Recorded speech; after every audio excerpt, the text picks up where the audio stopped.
Hello there, I'm Karim Zachary. You're watching All 24 News Wellness program coming to you live from the capital Algiers, and up next are the top stories.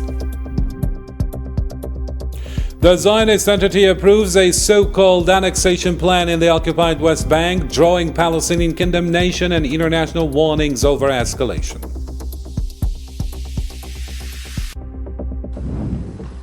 Also in our news, Africa commends President Abdelmajid Tebboun's leadership as Algeria launches major mining and digital projects hailed as historic milestones.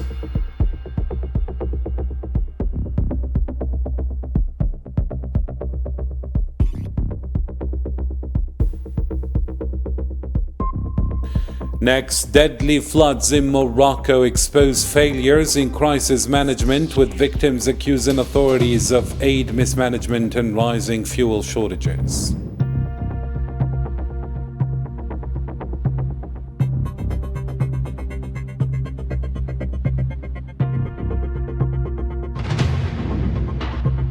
And later, Sudan rejects foreign interference, demands accountability for the rapid support forces as the UN Security Council meets on the humanitarian crisis. The details shortly.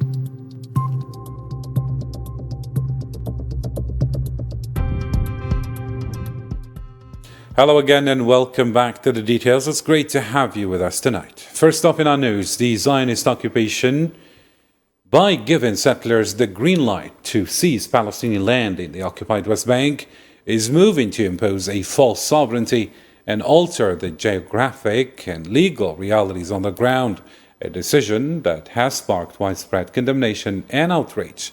More details with Karim Mustafawi now. A new move to undermine the Palestinian presence in the occupied West Bank is underway.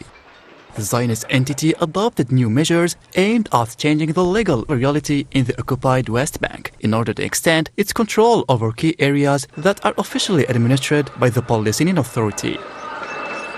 This unjust decision has sparked widespread condemnation. Palestinians are describing it a direct challenge to existing agreement governing the territory.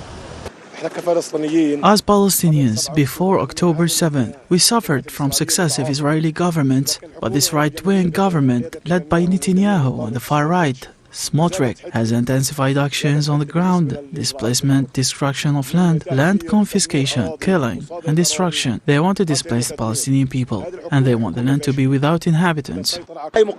In introduction of annexing the West Bank with H1 and H2 and areas C, B and A to the Israel occupying state means that it becomes easier to confiscate land, easier and faster to expand settlements, and easier to demolish Palestinian homes even in Area A. It is an occupation sovereignty law over areas C, B, A and H2 in Al-Khalil, and this leads to the displacement of Palestinian citizens, the building of more settlements and the annexation of these areas to the occupying state. While warning that the new move of the occupation could weaken prospect for a future Palestinian state, many analysts say that the Zionist authorities pretend to redraw the map on the ground in order to implement the so-called Greater Israel project.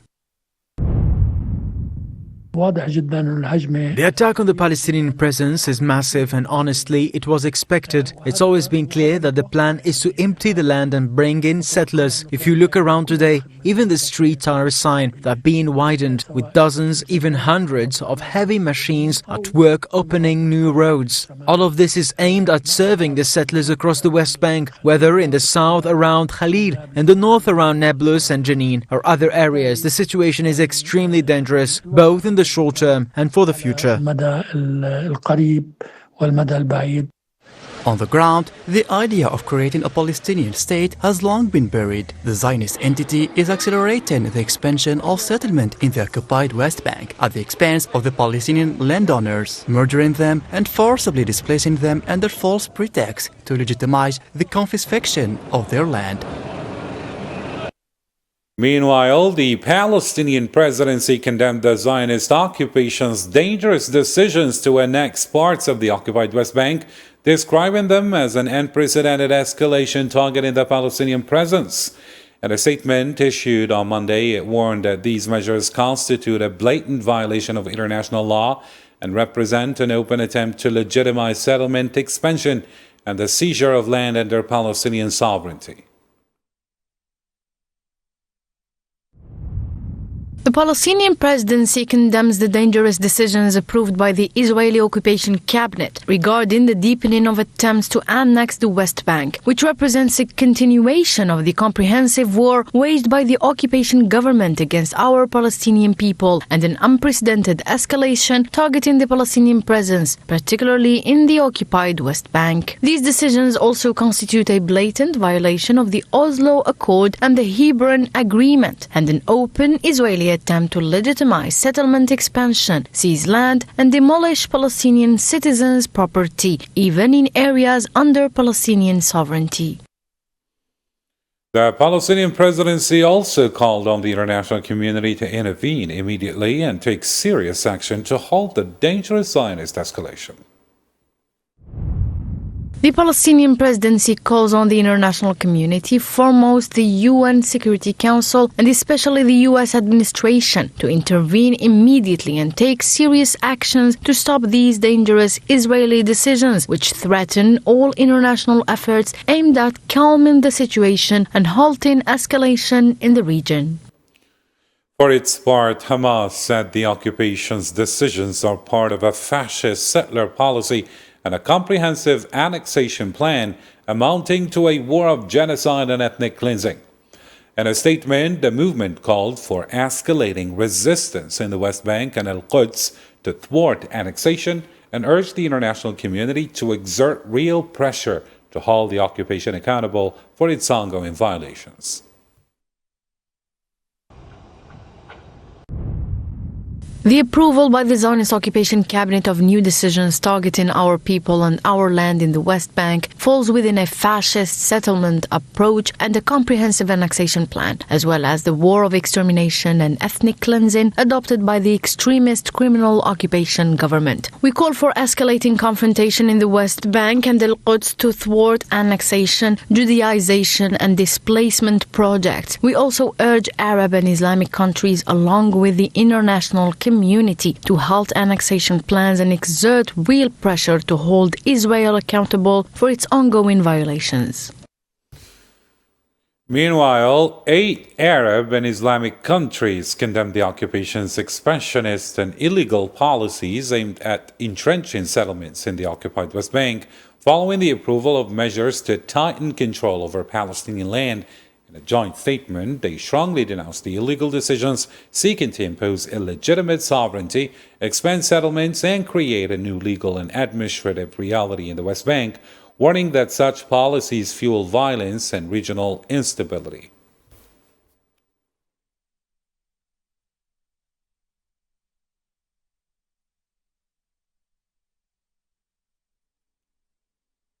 El Khalil municipality condemned the establishment of a separate settlement within the city, including the area around the Ibrahimi Mosque, and the transfer of municipal authority from Palestinian officials to occupation forces.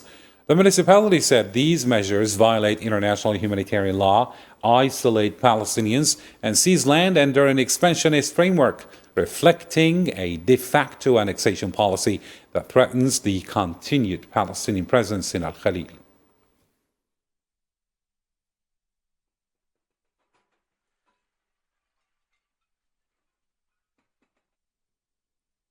Meanwhile, Israeli occupation forces arrested more than 60 Palestinians early Monday across Al-Quds and the occupied West Bank. Palestinian news agency reports that over 40 workers were detained at a military checkpoint east of Al-Quds, while at least 20 others, including 2 children and 2 women, were taken during widespread raids across several West Bank governorates.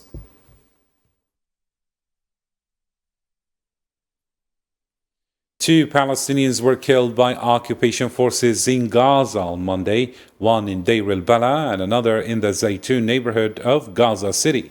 The Palestinian Health Ministry reports that over the past 24 hours, 5 bodies and 10 injured were admitted to hospitals. Since the start of the ceasefire, Zionist violations have killed 581 and wounded 1,553, while the overall toll since October 7, 2023 has risen to 72,032 dead and 101,661 injured.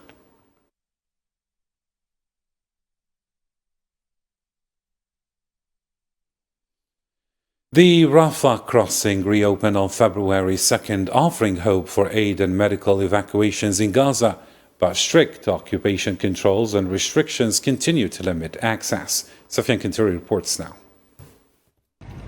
More than 2 years into the war, Gazans are still trapped in the same cycle of waiting. At the Rafah crossing, families endure endless queues, while only a handful are allowed to pass under procedures controlled by the Zionist occupation. For many, the restrictions go even further. Companions of the sick are sometimes denied permission to travel, leaving patients to face an uncertain journey alone. What was supposed to be a humanitarian gateway has instead become another station of pressure in the daily life of Palestinians. The journey was difficult. We were stuck on the buses for more than 2 hours. When we set off again, we found ourselves facing a tank. We remained there for nearly an hour before we were allowed to pass. When I saw the destruction, I was in shock. When I left, it was not this disastrous. Those returning to Gaza after months of displacement say their road home has been filled with barriers, closures and humiliation, and once inside, they find the territory devastated beyond recognition. Yet despite the destruction and the lack of the most basic services, they insist that being on their land, near their families, is worth the hardship. They blindfolded me and handcuffed me. I thought they were going to arrest me. They searched me for 50 minutes. I missed my family terribly. I was safe in Egypt, but my mind was constantly tormented. We could not sleep, consumed by anxiety. My son was killed while I was in Egypt. I miss him so much. The numbers reveal the scale of the crisis.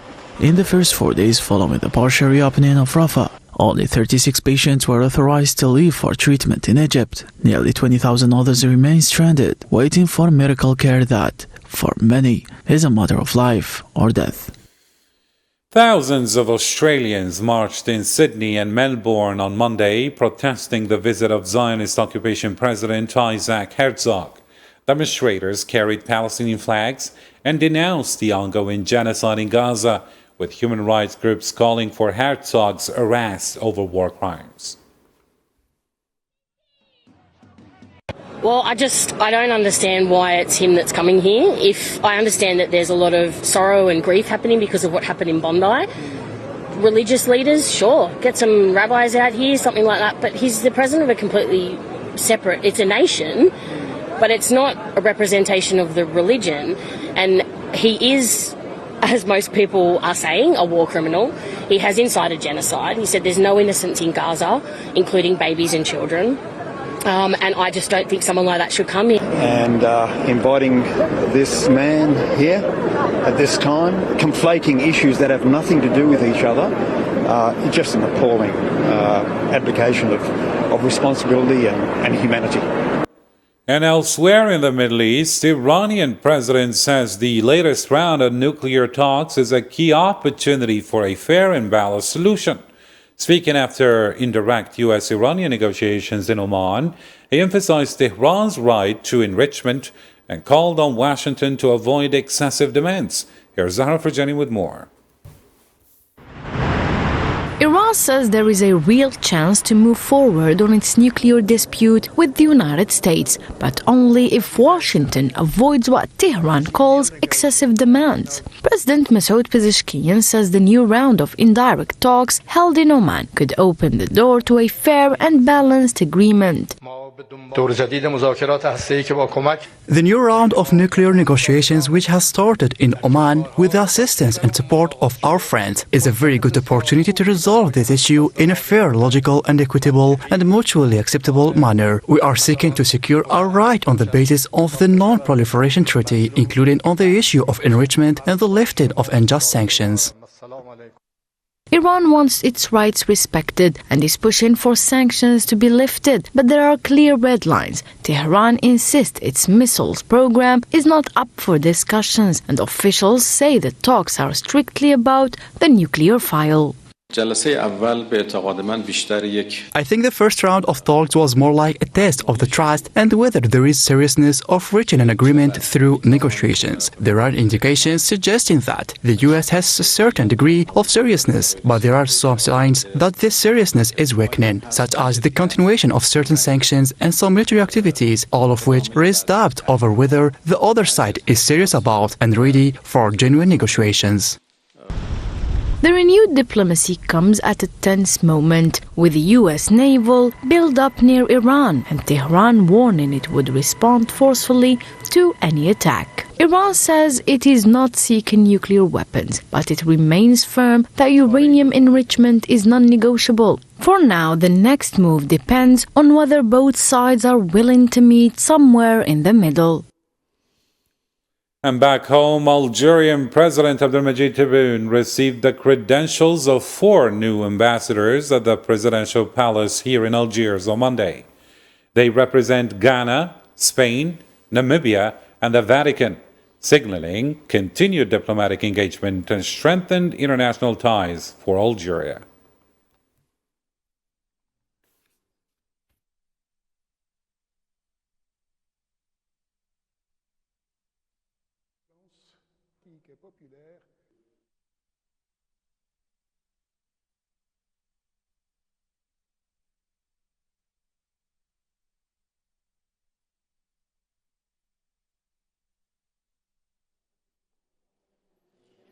Namibia.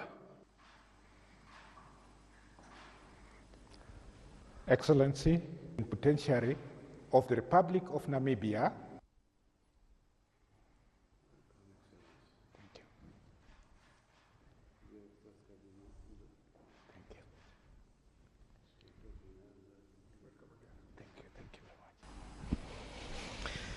J'ai le grand honneur, République algérienne démocratique et populaire.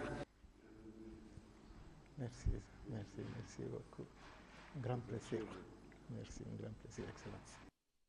For his part, Ghana's ambassador, Edward Kwaku Kufi, highlighted the strong historic ties between Ghana and Algeria, expressing his country's desire to further strengthen relations.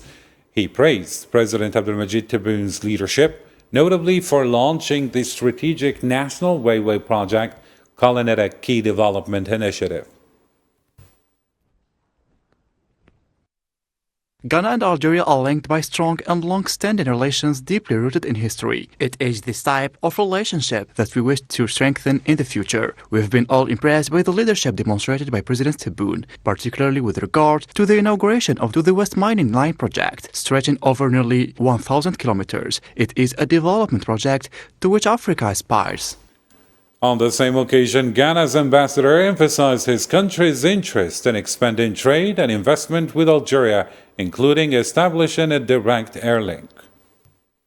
We aspire to invest, establish partnership, and develop trade. We also hope that there will be a direct airline connecting Algeria and Ghana in the future. We believe that by taking these steps, we are on the right track. For his part, Namibia's new ambassador, Samuel Kafutu Mbambu, expressed his country's desire to strengthen economic ties with Algeria. He emphasized that Algeria will support Namibia and assist in its development.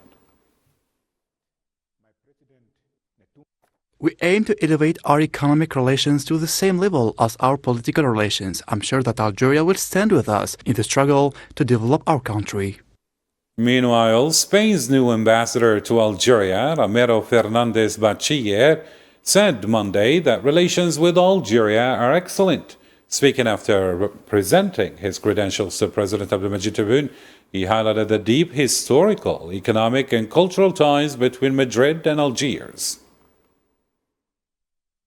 We are very similar countries, and there are many areas with strong potential for cooperation, not only in the political sphere or economic exchange, and not only on issues such as combating irregular migration or regional security, but also in the fields of cultural and parliamentary diplomacy. This will be the main priorities of my mission during my tenure here in Algeria. For his part, the Vatican's new ambassador to Algeria, Javier Herrera Corona, said Monday that the upcoming visit of Pope Leo XIV to Algeria will strengthen mutual respect. After presenting his credentials to President Abdelmadjid Tebboune, he noted that he discussed bilateral relations between the Vatican and Algeria. We have agreed and discussed the upcoming visit of Pope Leo XIV to Algeria. This visit will strengthen the bonds of friendship and mutual respect between our two countries. Moving on to another development now, Algeria's El Jaish Gazette praised the official launch of the Western mining line, Garaj Bilat, and in the editorial, it highlighted the country's vast potential, emphasizing self-reliance and the use of national skills to reduce dependency on hydrocarbons.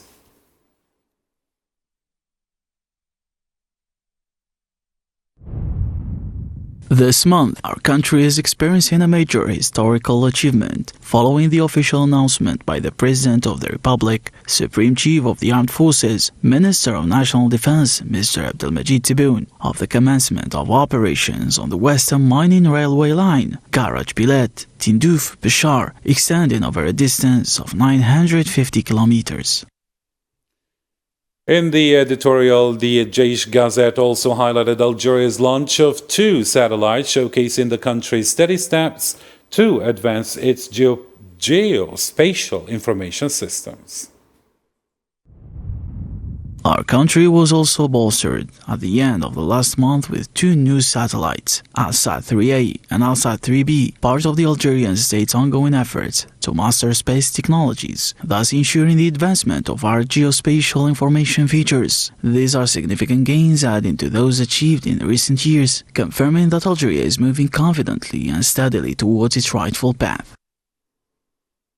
El Jaish Gazette also emphasized the strategic project launched in Algeria despite what it described as feeble attempts to obstruct the country's progress. Just as today's Algeria is an oasis of security, stability and tranquility, it is also a vast workshop open to strategic projects, thanks to which it is steadily moving towards taking its place among emerging nations, despite all pathetic and desperate attempts to obstruct and hinder its progress. These schemes have been recognized by insightful Algerian people, who understand the malicious intent behind them and are astutely aware of the despicable nature of what Algeria's enemies promote.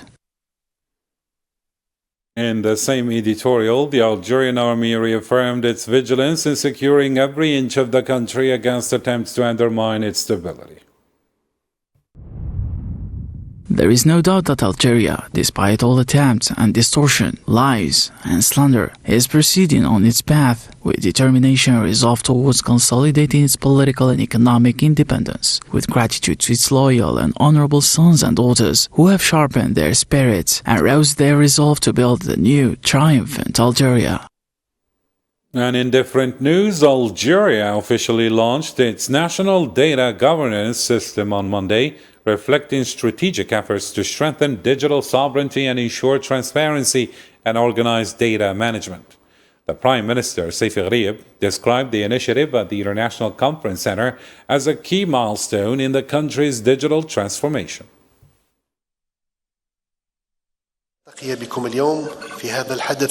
We meet with you today at this national event held under the patronage of the President of the Republic at a pivotal moment that invites us to pause and recognize one of the most significant achievements of digital transformation in our country, the implementation of the National Data Governance System, as established by Presidential Decree number 25350 of December 30th, 2025.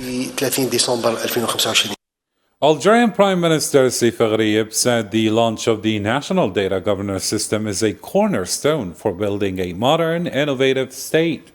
He emphasized that organizing, protecting, and managing data will help Algeria anticipate future challenges, moving from traditional governance to a fully digital data-driven framework.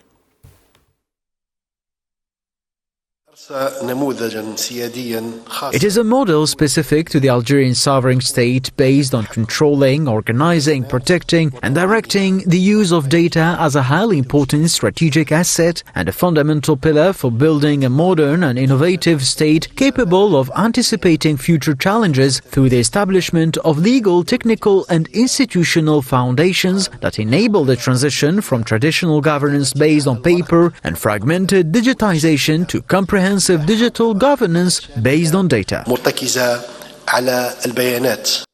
And in other regional news, 4 people drowned and a 5th remains missing in northern Morocco's Tétouan region as flash floods swept through. Witnesses said the victims were fleeing the waters in a car when it was swept away before reaching the city.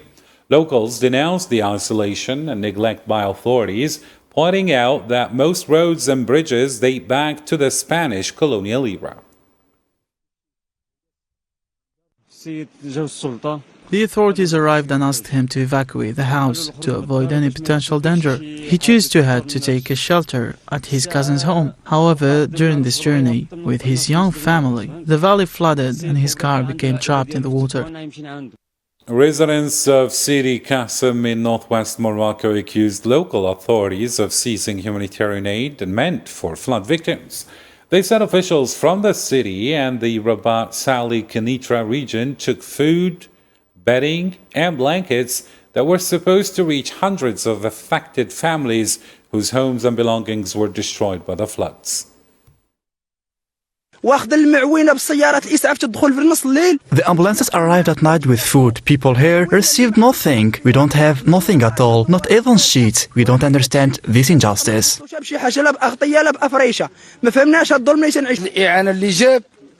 aid that arrived was confiscated by the person in charge and taken to his house. People are afraid of him.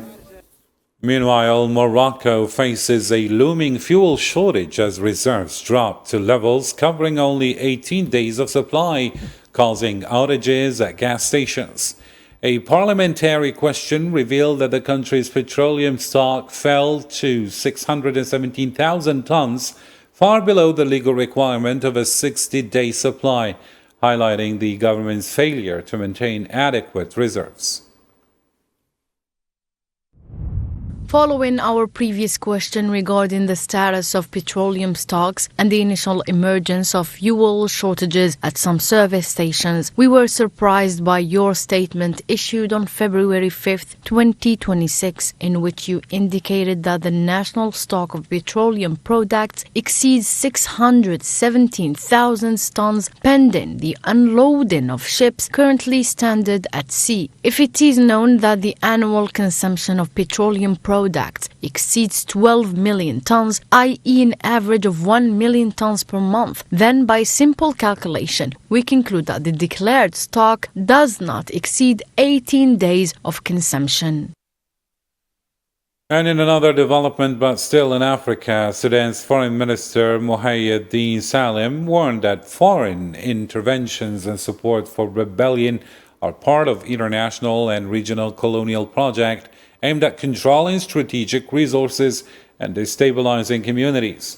Speaking in Kuala Lumpur, he stressed that Sudan's peace initiative must be led by Sudanese, and any external solution would clash with reality on the ground. Meanwhile, UN High Commissioner for Human Rights Volker Turk expressed deep concern over the situation in Sudan's Kordofan region, where drone attacks have killed dozens of civilians in the past 2 weeks. Speaking to the UN Human Rights Council, he said that as of February 6th, around 90 civilians were killed and 142 injured in strikes by the Rapid Support Forces and Sudanese armed forces. In a period of just over 2 weeks to 6 February, based on documentation by my office, some 90 civilians were killed and 142 injured in drone strikes by the RSF and the SAF. These struck a World Food Programme convoy, markets, health facilities, and residential neighborhoods in South and North Kordofan. 3 years into this conflict, my office continues to document flagrant violations of international humanitarian law and violations and abuses of international human rights law, with no effective measures to address or prevent them. Meanwhile, Sudan's UN envoy Hassan Hamid called on the Security Council to hold foreign backers of the Rapid Support Forces accountable and end the proxy war over resources. Regarding the arms embargo imposed by Security Council Resolution 1591, we remind the High Commissioner that the embargo is limited to Darfur. Any appeals should therefore focus on urging the Security Council to fulfill its responsibilities and to hold accountable the state that has violated this resolution, rather than endorsing the demands of parties hostile to the country who are calling for an expansion of the arms embargo. The High Commissioner himself made in the previous session that what was happening in Sudan is a proxy war for resources. Indeed, it is a proxy war for resources. Sudan announced its return to the East African Regional Bloc, IGAD, after a 2-year of suspension, with Djibouti welcoming the move as a boost to regional cohesion and Sudan's key role in the organization.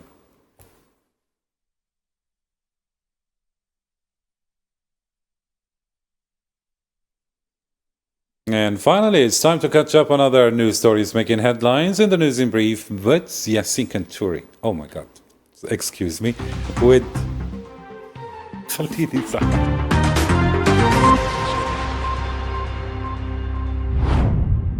Libya's Supreme Judicial Council warned against attempts to bypass constitutional rulings, calling such actions a violation of the separation of powers and the Constitutional Declaration. It stressed that the Constitutional Chamber's decisions are binding and failing to implement them is a serious constitutional breach. Respect for the judiciary, the Council added, is shown through compliance with its rulings, not statements. China has warned Japan of a firm response if it acts recklessly on the Taiwan issue, calling on Prime Minister Takaishi to retract her recent remarks. Chinese Foreign Ministry spokesperson Lin Jian said at a press conference on Monday that extreme right-wing forces in Japan are misjudging the situation and behaving irresponsibly. He stressed that such actions would face opposition from the Japanese people and a firm response from the international community. Cuba has suspended aircraft refueling for a month amid a deepening energy crisis following U.S. tariffs on countries supplying it with oil. Authorities said the move, effective Tuesday, is part of measures to conserve fuel and protect key economic sectors, describing the U.S. policy as illegal economic pressure aimed at harming the population.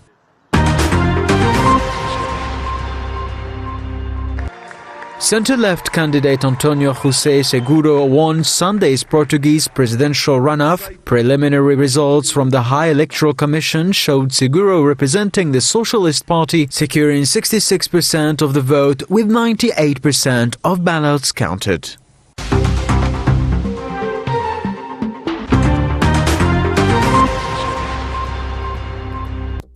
And that was Yassine Erikti reporting. Excuse me for the mistake. Well, that's the end of our news for tonight. To catch up in any part you missed or get the latest updates, you can always visit our social media platforms. On behalf of all 24 News team, thank you for tuning in and do take care.